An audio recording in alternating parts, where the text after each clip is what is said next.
Corría el tiempo y no con la ligereza que él quisiera.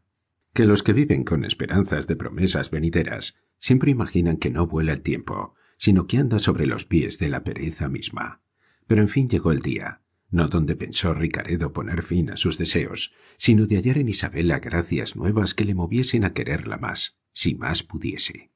Mas en aquel breve tiempo, donde él pensaba que la nave de su buena fortuna corría con próspero viento hacia el deseado puerto, la contraria suerte levantó en su mar tal tormenta que 1000 veces temió anegarle. Es, pues, el caso que la camarera mayor de la reina, a cuyo cargo estaba Isabela, tenía un hijo de edad de 22 años, llamado el conde Ernesto. Hacíale la grandeza de su estado, la alteza de su sangre, el mucho favor que su madre con la reina tenía. Hacíale, digo, estas cosas más de lo justo, arrogante, altivo y confiado. Este Ernesto, pues, se enamoró de Isabela tan encendidamente que la luz de los ojos de Isabela tenía abrasada el alma. Y aunque, en el tiempo que Ricaredo había estado ausente, con algunas señales le había descubierto su deseo, nunca de Isabela fue admitido. Y puesto que la repugnancia y los desdenes en los principios de los amores suelen hacer desistir de la empresa a los enamorados, en Ernesto obraron lo contrario los muchos y conocidos desdenes que le dio Isabela, porque con su celo ardía y con su honestidad se abrasaba. Y como vio que Ricaredo, según el parecer de la reina, tenía merecida a Isabela, y que en tan poco tiempo se la había de entregar por mujer, quiso desesperarse. Pero, antes que llegase a tan infame y tan cobarde remedio, habló a su madre, diciéndole pidiese a la reina le diese a Isabela por esposa. Donde no, que pensase que la muerte estaba llamando a las puertas de su vida. Quedó la camarera admirada de las razones de su hijo, y como conocía la aspereza de su arrojada condición y la tenacidad con que se le pegaban los deseos en el alma, temió que sus amores habían de parar en algún infeliz suceso. Con todo eso, como madre, a quien es natural desear y procurar el bien de sus hijos, prometió el suyo de hablar a la reina, no con esperanza de alcanzar de ella el imposible de romper su palabra, sino por no dejar de intentar, como en salir desahuciada, los últimos remedios.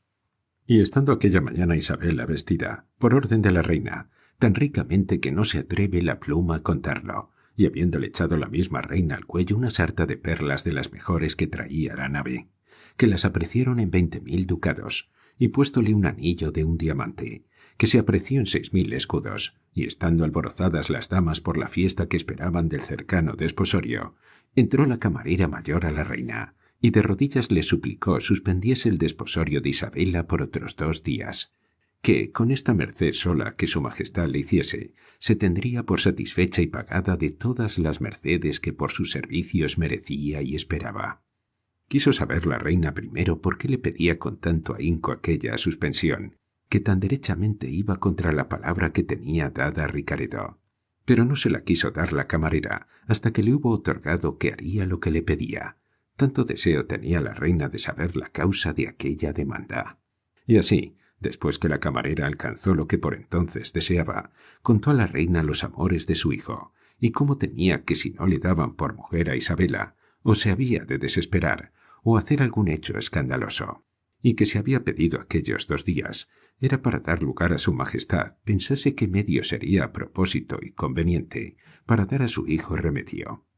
La reina respondió que si su real palabra no estuviera de por medio, que ella hallara salida a tan cerrado laberinto, pero que no la quebrantaría, ni defraudaría las esperanzas de Ricaredo, por todo el interés del mundo. Esta respuesta dio la camarera a su hijo, el cual, sin detenerse un punto, ardiendo en amor y en celos, se armó de todas las armas, y sobre un fuerte y hermoso caballo se presentó ante la casa de Clotaldo, y a grandes voces pidió que se asomase Ricaredo a la ventana, el cual a aquella sazón estaba vestido de galas de desposado, y a punto para ir a palacio con el acompañamiento que tal acto requería. Mas, habiendo oído las voces, y siéndole dicho quién las daba y del modo que venía, con algún sobresalto se asomó a una ventana, y como le vio Ernesto, dijo: «Ricaredo, estáme atento a lo que decirte quiero. La reina mi señora te mandó fueses a servirla y hacer hazañas que te hiciesen merecedor de la sin par Isabela. Tú fuiste y volviste cargadas las naves de oro, con el cual piensas haber comprado y merecido a Isabela. y aunque la reina mi señora te la ha prometido, has ido creyendo que no hay ninguno en su corte mejor que tú la sirva, ni quien con mejor título merezca Isabela, y en esto bien podrá ser se haya engañado, y así, llegándome a esta opinión, que yo tengo por verdad averiguada, digo que ni tú has hecho cosas tales que te hagan merecer a Isabela, ni ninguna podrás hacer que a tanto bien te levanten. Y en razón de que no la mereces, si quisieres contradecirme, te desafío a todo trance de muerte. Calló el conde, y de esta manera le respondió Ricaredo. En ninguna manera me toca salir a vuestro desafío, señor conde, porque yo confieso, no solo que no merezco a Isabela, sino que no la merece ninguno de los que hoy viven en el mundo. Así que, confesando yo lo que vos decís, otra vez digo que no me toca vuestro desafío, pero yo le acepto por el atrevimiento que habéis tenido en desafiarme. Con esto se quitó de la ventana y pidió apriesa sus armas. Alborotáronse sus parientes y todos aquellos que para ir a palacio habían venido a acompañarle. De la mucha gente que había visto al conde Ernesto armado y le había oído las voces del desafío, no faltó quien lo fue a contar a la reina, la cual mandó al capitán de su guarda que fuese a prender al conde. El capitán se dio tanta priesa que llegó a tiempo que ya Ricaredo salía de su casa, armado con las armas con que se había desembarcado, puesto sobre un hermoso caballo. Cuando el conde vio al capitán, luego imaginó a lo que venía y determinó de no dejar prenderse, y alzando la voz contra Ricaredo, dijo: «Ya ves, Ricaredo, el impedimento que nos viene. Si tú tuvieses gana de castigarme, tú me buscarás, y por la que yo tengo de castigarte, también te buscaré. Y pues dos que se buscan fácilmente se hallan, dejemos para entonces la ejecución de nuestros deseos». «Soy contento», respondió Ricaredo. En esto llegó el capitán con toda su guarda y dijo al conde que fuese preso en nombre de su majestad. Respondió el conde que sí daba, pero no para que le llevasen a otra parte que a la presencia de la reina. Contentóse con esto el capitán, y cogiéndole en medio de la guarda, le llevó a palacio ante la reina, la cual ya de su camarera estaba informada del amor grande que su hijo tenía a Isabela, y con lágrimas había suplicado a la reina perdonase el conde, que, como mozo y enamorado, a mayores hierros estaba sujeto. Llegó Ernesto ante la reina, la cual, sin entrar con él en razones, le mandó quitar la espada y llevasen preso a una torre. Todas estas cosas atormentaban el corazón de Isabela y de sus padres, que tan presto veían turbado el mar de su sosiego. Aconsejó la camarera a la reina que para sosegar el mal que podía suceder entre su parentela y la de Ricaredo, que se quitase la causa de por medio, que era Isabela, enviándola a España, y así cesarían los efectos que debían de temerse. Añadiendo a estas razones decir que Isabela era católica, y tan cristiana que ninguna de sus persuasiones, que habían sido muchas, le habían podido torcer en nada de su católico intento. A lo cual respondió la reina que por eso la estimaba en más, pues también sabía guardar la ley que sus padres la habían enseñado, y que en lo de enviarla a España no tratase, porque su hermosa presencia y sus muchas gracias y virtudes le daban mucho gusto, y que, sin duda, si no aquel día, otro se la había de dar por esposa a Ricaredo, como se lo tenía prometido. Con esta resolución de la reina, quedó la camarera tan desconsolada que no le replicó palabra, y pareciéndole lo que ya le había parecido, que si no era quitando a Isabela de por medio, no había de haber medio alguno que la rigurosa condición de su hijo ablandase ni redujese a tener paz con Ricaredo, terminó de hacer una de las mayores crueldades que pudo caber jamás en pensamiento de mujer principal, y tanto como ella lo era. Y fue su determinación matar con tósigo a Isabela, y como por la mayor parte sea la condición de las mujeres ser prestas y determinadas, aquella misma tarde atosigó a Isabela con una conserva que le dio, forzándola que la tomase por ser buena contra las ansias de corazón que sentía. Poco espacio pasó después de haberla tomado, cuando Isabela se le comenzó a hinchar la lengua y la garganta, y a ponérsele denegridos los labios, y a enronquecérsele la voz, turbársele los ojos y apretársele el pecho, todas conocidas señales de haberle dado veneno. Acudieron las damas a la reina, contándole lo que pasaba y certificándole que la camarera había hecho aquel mal recaudo. No fue menester mucho para que la reina lo creyese, y así fue a ver a Isabela, que ya casi estaba expirando. Mandó llamar la reina con priesa a sus médicos, y en tanto que tardaban, la hizo dar cantidad de polvos de unicornio, con otros muchos antídotos que los grandes príncipes suelen tener prevenidos para semejantes necesidades. Vinieron los médicos, y esforzaron los remedios y pidieron a la reina hiciese decir a la camarera qué género de veneno le había dado, porque no se dudaba que otra persona alguna sino ella la hubiese envenenado. Ella lo descubrió, y con esta noticia los médicos aplicaron tantos remedios y tan eficaces que con ellos y con la ayuda de Dios quedó Isabela con vida, o a lo menos con esperanza de tenerla. Mandó la reina prender a su camarera y encerrarla en un aposento estrecho de palacio, con intención de castigarla como su delito merecía, puesto que ella se disculpaba diciendo que matar a Isabela hacía sacrificio al cielo, quitando de la tierra una católica, y con ella la ocasión de las pendencias de su hijo. Estas tristes nuevas oídas de Ricaredo le pusieron en términos de perder el juicio. Tales eran las cosas que hacía y las lastimeras razones con que se quejaba. Finalmente, Isabela no perdió la vida, que al quedar con ella la naturaleza lo conmutó en dejarla sin cejas, pestañas y sin cabello, el rostro hinchado, la tez perdida, los cueros levantados y los ojos lagrimosos. Finalmente, quedó tan fea que, como hasta allí había parecido un milagro de hermosura, entonces parecía un monstruo de fealdad. Por mayor desgracia tenían los que la conocían haber quedado de aquella manera como si lo hubiera muerto el veneno. Con todo esto, Ricaredo se la pidió a la reina y le suplicó se la dejase llevar a su casa, porque el amor que la tenía pasaba del cuerpo al alma, y que si Isabel había perdido su belleza, no podía haber perdido sus infinitas virtudes. «Así es», dijo la reina, «lleváosla, Ricaredo, y haced cuenta que lleváis una riquísima joya, encerrada en una caja de madera tosca.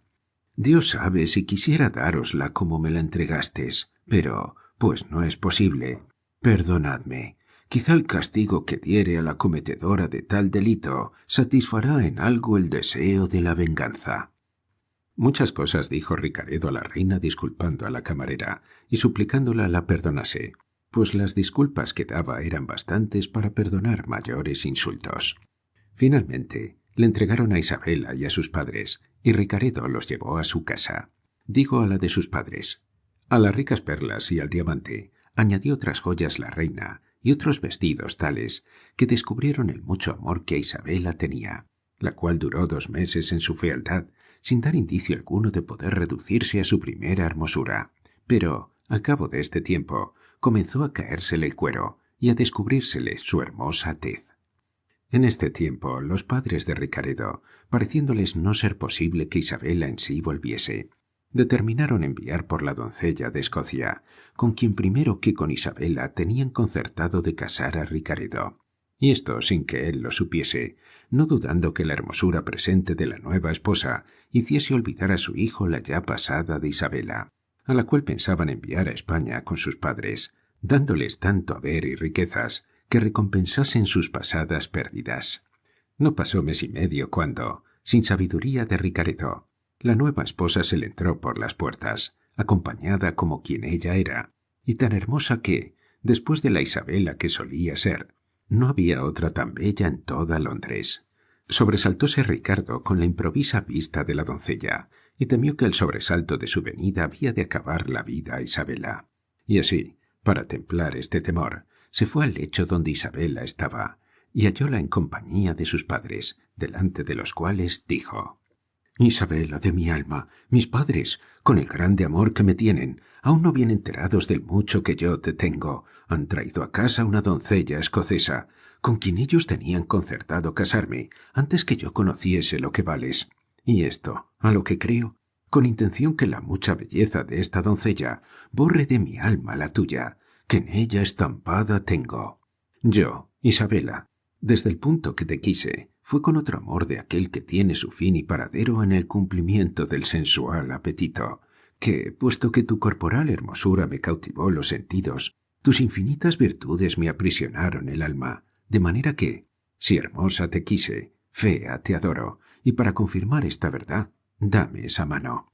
Y dándole ella la derecha, y asiéndola él con la suya, prosiguió diciendo: por la fe católica que mis cristianos padres me enseñaron, la cual si no está en la entereza que se requiere, por aquella juro que guarda el pontífice romano, que es la que yo en mi corazón confieso, creo y tengo, y por el verdadero Dios que nos está oyendo, te prometo, oh Isabela, mitad de mi alma, ser tu esposo. Y lo soy, desde luego, si tú quieres levantarme a la alteza de ser tuyo. Quedó suspensa Isabela con las razones de Ricaredo, y sus padres atónitos y pasmados. Ella no supo qué decir, ni hacer otra cosa que besar muchas veces la mano de Ricaredo y decirle, con voz mezclada con lágrimas, que ella le aceptaba por suyo y se entregaba por su esclava. Besóla Ricaredo en el rostro feo, no habiendo tenido jamás atrevimiento de llegarse a él cuando hermoso. Los padres de Isabela solenizaron con tiernas y muchas lágrimas las fiestas del desposorio. Ricaredo les dijo que él dilataría el casamiento de la escocesa, que ya estaba en casa, del modo que después verían. Y cuando su padre los quisiese enviar a España a todos tres, no lo rehusasen, sino que se fuesen y le aguardasen en Cádiz o en Sevilla 2 años, dentro de los cuales les daba su palabra de ser con ellos, si el cielo tanto tiempo le concedía de vida, y que si de este término pasase, tuviese por cosa certísima que algún grave impedimento, o la muerte, que era lo más cierto, se había opuesto a su camino. Isabela le respondió que no sólo 2 años le aguardaría, sino todos aquellos de su vida, hasta estar enterada que él no la tenía, porque en el punto que esto supiese, sería el mismo de su muerte. Con estas tiernas palabras se renovaron las lágrimas en todos, y Ricaredo salió a decir a sus padres cómo en ninguna manera se casaría ni daría la mano a su esposa la escocesa, sin haber primero ido a Roma a asegurar su conciencia. Tales razones supo decir a ellos y a los parientes que habían venido con Clisterna, que así se llamaba la escocesa, que, como todos eran católicos, fácilmente las creyeron, y Clisterna se contentó de quedar en casa de su suegro hasta que Ricaredo volviese, el cual pidió de término 1 año. Esto ansí puesto y concertado, Clotaldo dijo a Ricaredo cómo determinaba enviar a España a Isabela y a sus padres, si la reina le daba licencia. Quizá los aires de la patria apresurarían y facilitarían la salud que ya comenzaba a tener. Ricaredo, por no dar indicio de sus designios, respondió tibiamente a su padre que hiciese lo que mejor le pareciese. Solo le suplicó que no quitase a Isabela ninguna cosa de las riquezas que la reina le había dado. Prometióselo Clotaldo, y aquel mismo día fue a pedir licencia a la reina, así para casar a su hijo con Clisterna, como para enviar a Isabela y a sus padres a España. De todo se contentó la reina, y tuvo por acertada la determinación de Clotaldo. Y aquel mismo día, sin acuerdo de letrados y sin poner a su camarera en tela de juicio, la condenó en que no sirviese más su oficio y en 10.000 escudos de oro para Isabela. Y al conde Ernesto, por el desafío, le desterró 6 años de Inglaterra. No pasaron 4 días, cuando ya Ernesto se puso a punto de salir a cumplir su destierro y los dineros estuvieron juntos. La reina llamó a un mercader rico, que habitaba en Londres y era francés, el cual tenía correspondencia en Francia, Italia y España, al cual entregó los 10.000 escudos y le pidió cédulas para que se los entregasen al padre de Isabela en Sevilla o en otra playa de España. El mercader, descontados sus intereses y ganancias, dijo a la reina que las daría ciertas y seguras para Sevilla, sobre otro mercader francés, su correspondiente, en esta forma, que le escribiría a París para que allí se hiciesen las cédulas con otro correspondiente suyo, a causa que rezasen las fechas de Francia y no de Inglaterra, por el contrabando de la comunicación de los 2 reinos, y que bastaba llevar una letra de aviso suya sin fecha, con sus contraseñas, para que luego diese el dinero al mercader de Sevilla, que ya estaría avisado del de París. En resolución, la reina tomó tales seguridades del mercader, que no dudó de no ser cierta la partida, y no contenta con esto, mandó llamar a un patrón de una nave flamenca, que estaba para partirse otro día a Francia, a solo tomar en algún puerto de ella testimonio para poder entrar en España, a título de partir de Francia y no de Inglaterra, al cual pidió encarecidamente llevase en su nave a Isabela y a sus padres, y con toda seguridad y buen tratamiento los pusiese en un puerto de España, el primero a do llegase. El patrón, que deseaba contentar a la reina, dijo que sí haría, y que los pondría en Lisboa, Cádiz o Sevilla. Tomados, pues, los recaudos del mercader, envió la reina a decir a Clotaldo no quitase Isabela todo lo que ella le había dado, así de joyas como de vestidos. Otro día vino Isabela y sus padres a despedirse de la reina, que lo recibió con mucho amor. Dióles la reina la carta del mercader y otras muchas dádivas, así de dineros, como de otras cosas de regalo para el viaje. Con tales razones se lo agradeció Isabela, que de nuevo dejó obligada a la reina para hacerle siempre mercedes. Despidióse de las damas, las cuales, como ya estaba fea, no quisieran que se partiera, viéndose libres de la envidia que a su hermosura tenían, y contentas de gozar de sus gracias y discreciones. Abrazó la reina a los tres, y encomendándolos a la buena ventura y al patrón de la nave, y pidiendo a Isabela la avisase de su buena llegada a España, y siempre de su salud, por la vía del mercader francés, se despidió de Isabela y de sus padres, los cuales aquella misma tarde se embarcaron, no sin lágrimas de Clotaldo y de su mujer y de todos los de su casa, de quien era en todo extremo bien querida. No se halló a esta despedida presente Ricaredo, que por no dar muestras de tiernos sentimientos, aquel día hizo con unos amigos suyos le llevasen a caza. Los regalos que la señora Catalina dio a Isabela para el viaje fueron muchos, los abrazos infinitos, las lágrimas en abundancia, las encomiendas de que la escribiese sin número, y los agradecimientos de Isabela y de sus padres correspondieron a todo, de suerte que, aunque llorando, los dejaron satisfechos. Aquella noche se hizo el bajel a la vela, y habiendo con próspero viento tocado en Francia y tomado en ella los recados necesarios para poder entrar en España, de allí a 30 días entró por la barra de Cádiz, donde se desembarcaron Isabela y sus padres, y siendo conocidos de todos los de la ciudad, los recibieron con muestras de mucho contento. Recibieron 1000 parabienes del hallazgo de Isabela y de la libertad que habían alcanzado, ansí de los moros que los habían cautivado, habiendo sabido todo el suceso de los cautivos que dio libertad la liberalidad de Ricaredo, como de la que habían alcanzado los ingleses. Ya Isabela en este tiempo comenzaba a dar grandes esperanzas de volver a cobrar su primera hermosura. Poco más de un mes estuvieron en Cádiz, restaurando los trabajos de la navegación, y luego se fueron a Sevilla por ver si salía cierta la paga de los 10.000 ducados que, librados sobre el mercader francés, traían. 2 días después de llegar a Sevilla le buscaron, y le hallaron y le dieron la carta del mercader francés de la ciudad de Londres. Él la reconoció, y dijo que hasta que de París viniesen las letras y carta de aviso, no podía dar el dinero, pero que por momentos guardaba el aviso. Los padres de Isabela alquilaron una casa principal, frontero de Santa Paula, por ocasión que estaba monja en aquel santo monasterio una sobrina suya, única y extremada en la voz, y así por tenerla cerca, como por haber dicho Isabela a Ricaredo que, si viniese a buscarla, la hallaría en Sevilla y le diría su casa su prima la monja de Santa Paula, y que para conocella no había menester más de preguntar por la monja, que tenía la mejor voz en el monasterio, porque estas señas no se le podían olvidar. Otros 40 días tardaron de venir los avisos de París, y a 2 que llegaron, el mercader francés entregó los 10.000 ducados a Isabela, y ella a sus padres, y con ellos, y con algunos más que hicieron vendiendo algunas de las muchas joyas de Isabela, volvió su padre a ejercitar su oficio de mercader, no sin admiración de los que sabían sus grandes pérdidas.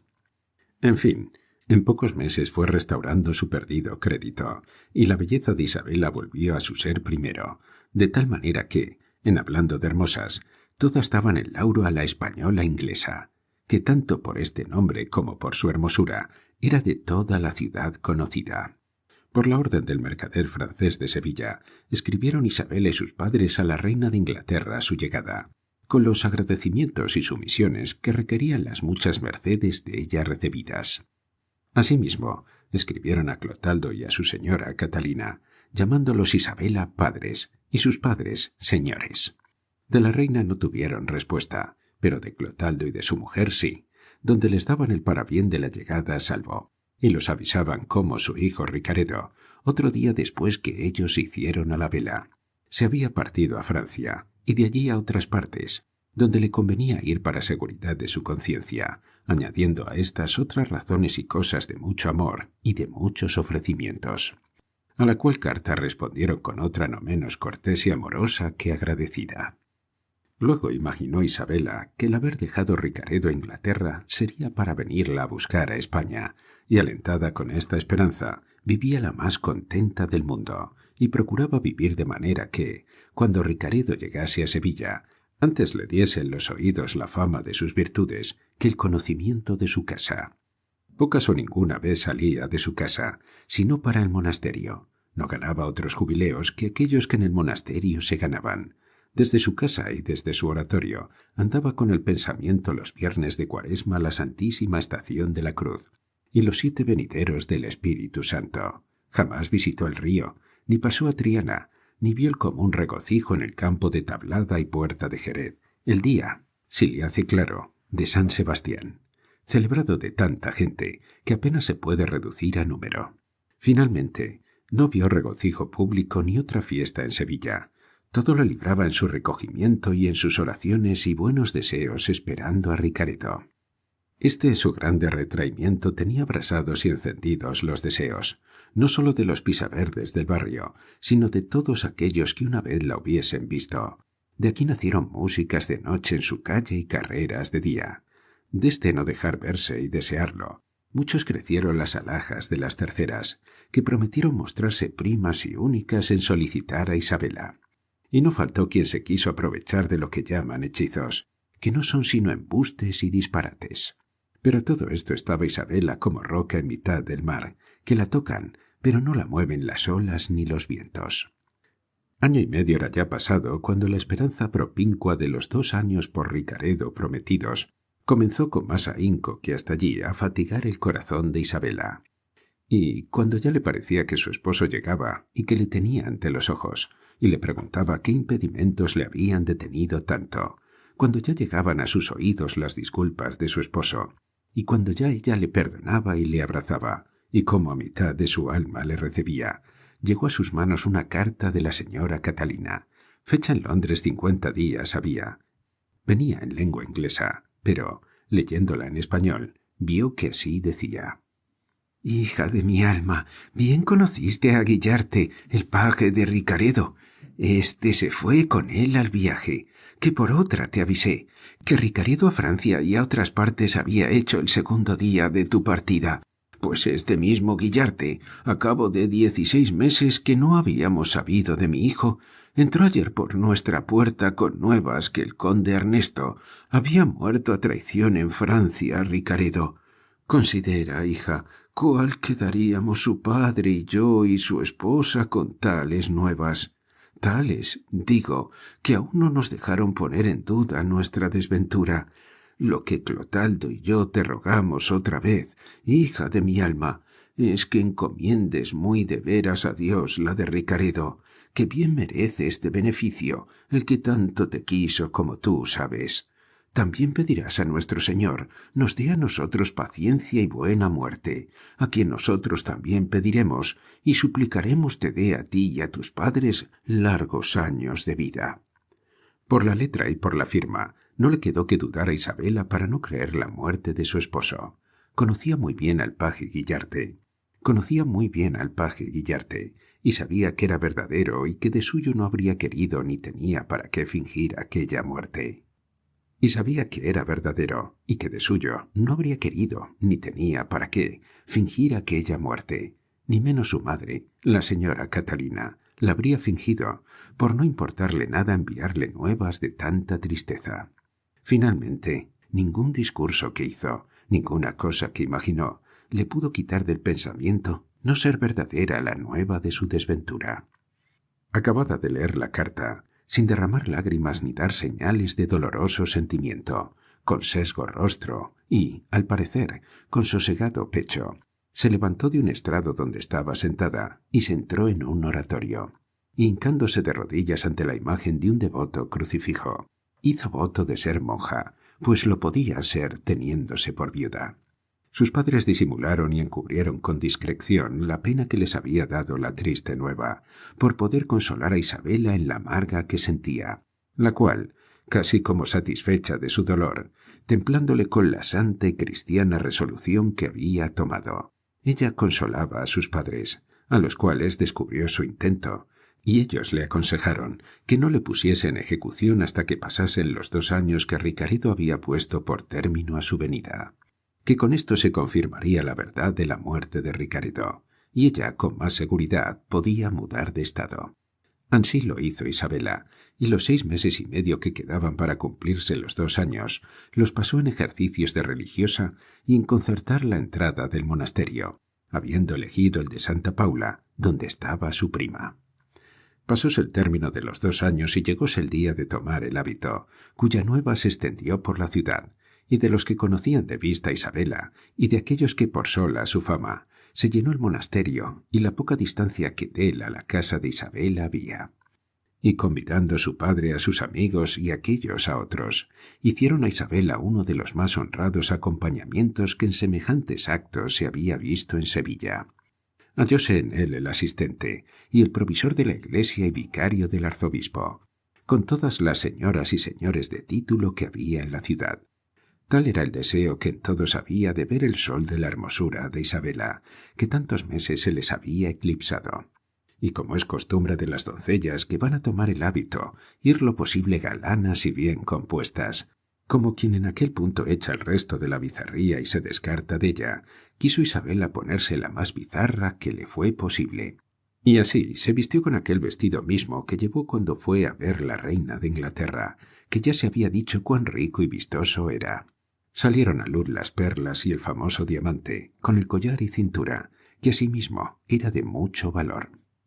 Con este adorno y con su gallardía, dando ocasión para que todos alabasen a Dios en ella, salió Isabela de su casa a pie, que al estar tan cerca del monasterio excusó los coches y carrozas. El concurso de la gente fue tanto que les pesó de no haber entrado en los coches, que no les daban lugar de llegar al monasterio. Unos bendecían a sus padres, otros al cielo, que de tanta hermosura la había dotado. Unos se empinaban por verla, otros, habiéndola visto una vez, corrían adelante por verla otra. Y el que más solícito se mostró en esto, y tanto que muchos echaron de ver en ello, fue un hombre vestido en hábito de los que vienen rescatados de cautivos, con una insignia de la Trinidad en el pecho, en señal que han sido rescatados por la limosna de sus redemptores.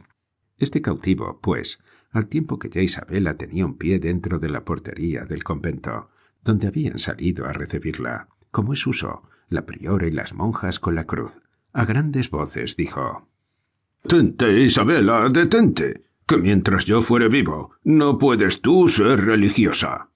A estas voces, Isabela y sus padres volvieron los ojos y vieron que, hendiendo por toda la gente, hacia ellos venía aquel cautivo, que habiéndosele caído un bonete azul redondo que en la cabeza traía, descubrió una confusa madeja de cabellos de oro ensortijados, y un rostro como el carmín y como la nieve, colorado y blanco. Señales que luego le hicieron conocer y juzgar por extranjero de todos. En efecto, cayendo y levantando, llegó donde Isabela estaba, y asiéndola de la mano, le dijo: «¿Conócesme, Isabela? Mira que soy Ricaredo, tu esposo». «Sí, conozco», dijo Isabela, «si ya no eres fantasma que viene a turbar mi reposo». Sus padres le asieron y atentamente le miraron, y en resolución conocieron ser Ricaredo el cautivo, el cual, con lágrimas en los ojos, hincando las rodillas delante de Isabela, le suplicó que no impidiese la extrañeza del traje en que estaba su buen conocimiento, ni estorbase su baja fortuna que ella no correspondiese a la palabra que entre los dos se habían dado. Isabela, a pesar de la impresión que en su memoria había hecho la carta de su madre de Ricaredo, dándole nuevas de su muerte, quiso dar más crédito a sus ojos y a la verdad que presente tenía, y así, abrazándose con el cautivo, le dijo: «Vos, sin duda, señor mío, sois aquel que sólo podrá impedir mi cristiana determinación. Vos, señor, sois sin duda la mitad de mi alma, pues sois mi verdadero esposo. Estampados tengo en mi memoria y guardado en mi alma las nuevas que de vuestra muerte me escribió mi señora y vuestra madre, ya que no me quitaron la vida, me hicieron escoger la de la religión, que en este punto quería entrar a vivir en ella. Mas, pues Dios, con tan justo impedimento muestra querer otra cosa, ni podemos, ni conviene que por mi parte se impida. Venid, Señor, a la casa de mis padres, que es vuestra, y allí os entregaré mi posesión por los términos que pide nuestra santa fe católica».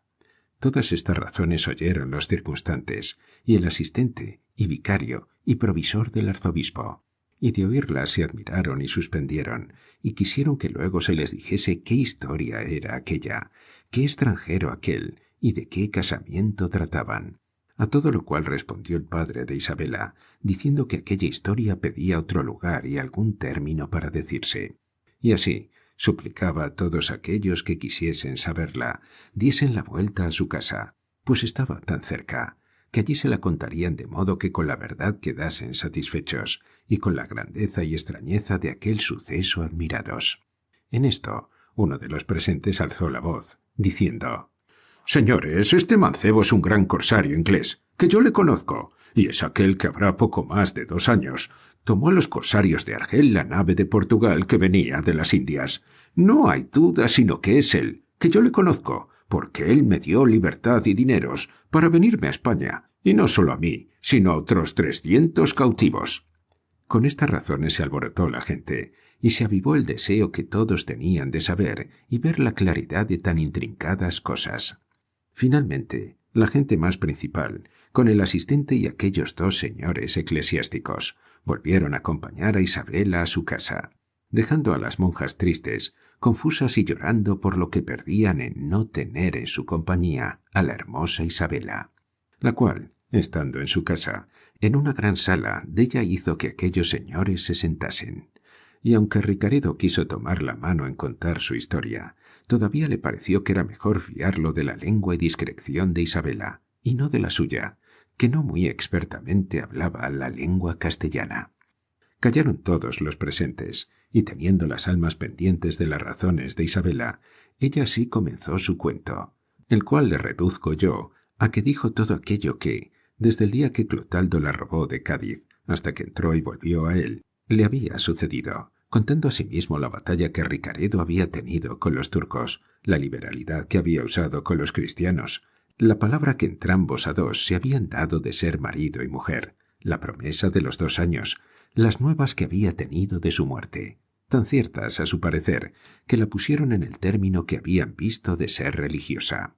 Engrandeció la liberalidad de la reina, la cristiandad de Ricaredo y de sus padres, y acabó con decir que dijese Ricaredo lo que le había sucedido después que salió de Londres hasta el punto presente, donde le veían con hábito de cautivo y con una señal de haber sido rescatado por limosna.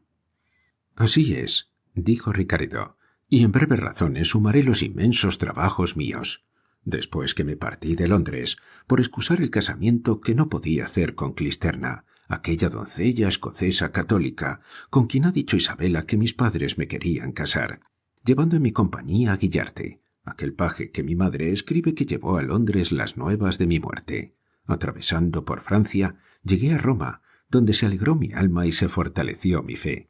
Besé los pies al sumo pontífice, confesé mis pecados con el mayor penitenciero, absolvióme de ellos y dióme los recaudos necesarios que diesen fe de mi confesión y penitencia y de la reducción que había hecho a nuestra universal Madre la Iglesia. Hecho esto, visité los lugares tan santos como innumerables que hay en aquella ciudad santa, y de 2000 escudos que tenía en oro, di los 1600 a un cambio, que me los libró en esta ciudad sobre un tal Rocchi Florentín. Con los 400 que me quedaron, con intención de venir a España, me partí para Génova, donde había tenido nuevas que estaban 2 galeras de aquella señoría de partida para España.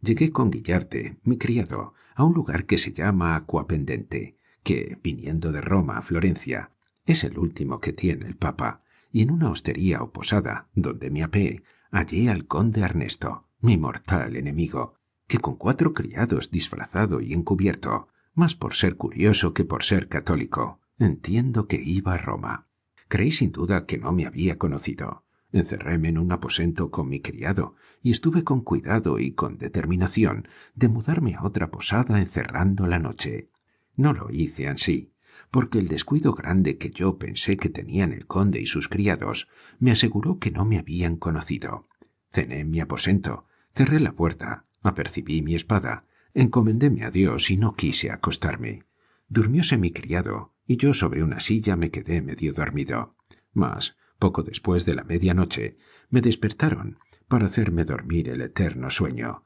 4 pistoletes que, como después supe, dispararon contra mí el conde y sus criados, y dejándome por muerto, teniendo ya a punto los caballos, se fueron, diciendo al huésped de la posada que me enterrase, porque era hombre principal, y con esto se fueron.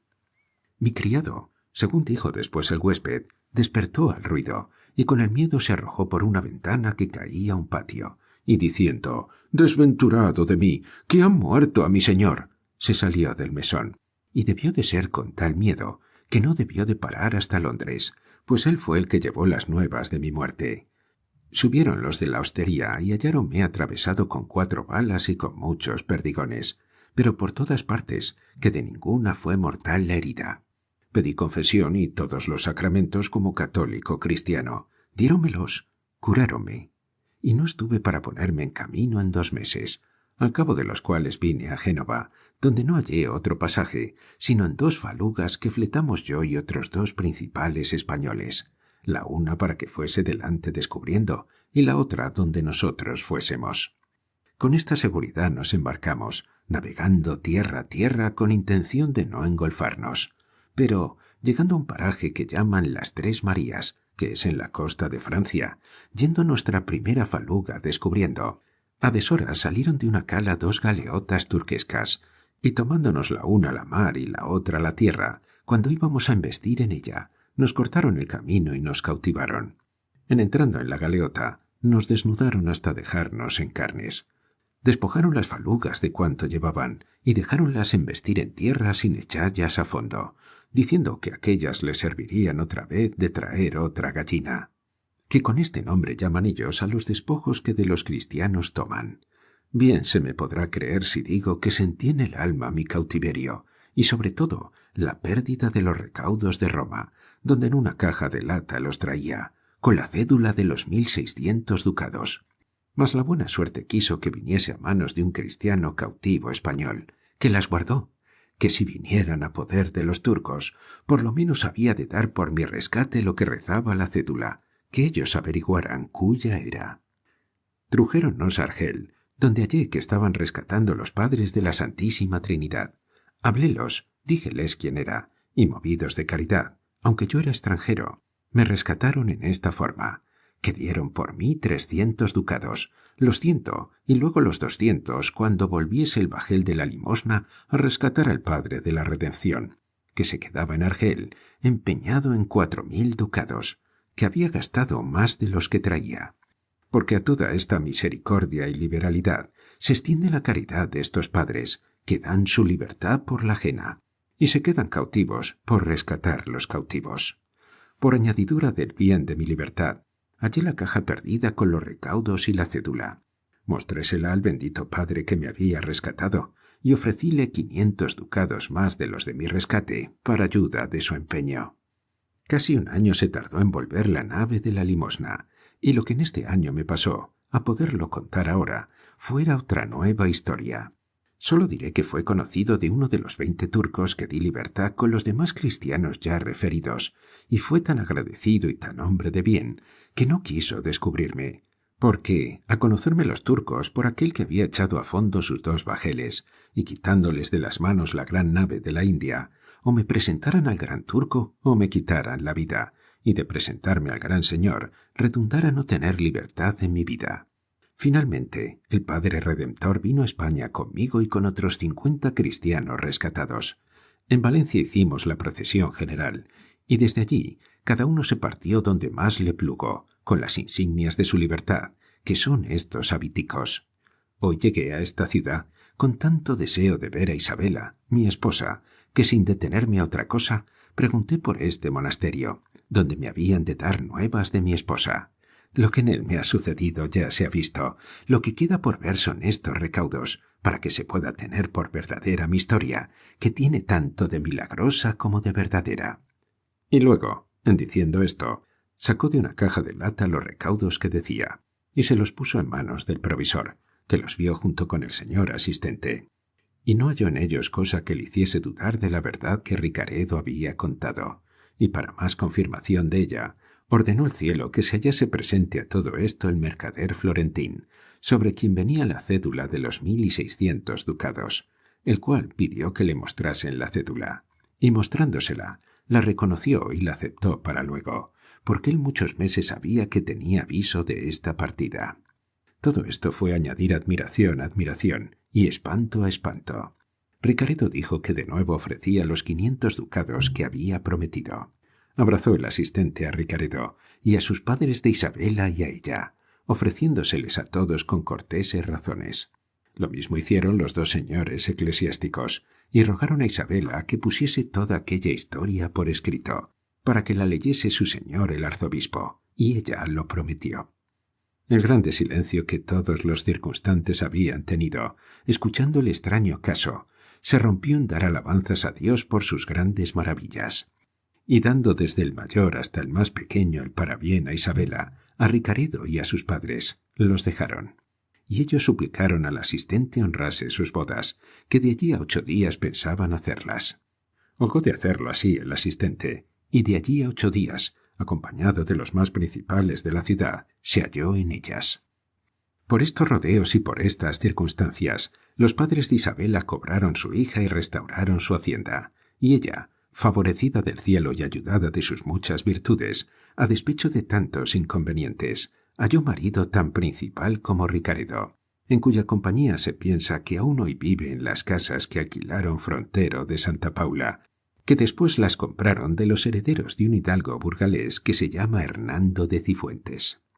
Esta novela nos podría enseñar cuánto puede la virtud y cuánto la hermosura, pues son bastantes juntas y cada una de por sí, a enamorar aún hasta los mismos enemigos, y de cómo sabe el cielo sacar de las mayores adversidades nuestras nuestros mayores provechos.